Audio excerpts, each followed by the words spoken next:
A very, very long time ago, in ancient Greece, Cephasus, a river god, was married to Liriope, daughter of the ocean. They had a son called Narcissus.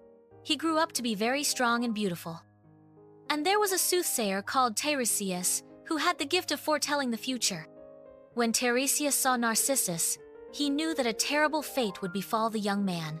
Tiresias told Liriope that his son will only live until the moment that he sees himself. Liriope was so upset that she hid all the mirrors in the house and she hung curtains at all the windows so that Narcissus would never see his own reflection. When Narcissus was grown up, he met a nymph called Echo who fell madly in love with him. However, Echo could never tell him of her love because the goddess, Hera, had condemned her to repeat only other people's final words, and so she was unable to speak her thoughts. Narcissus became very fond of Echo. One day he asked her, "Are you fond of me?" And because of Hera's curse, all Echo could answer was me, me, me.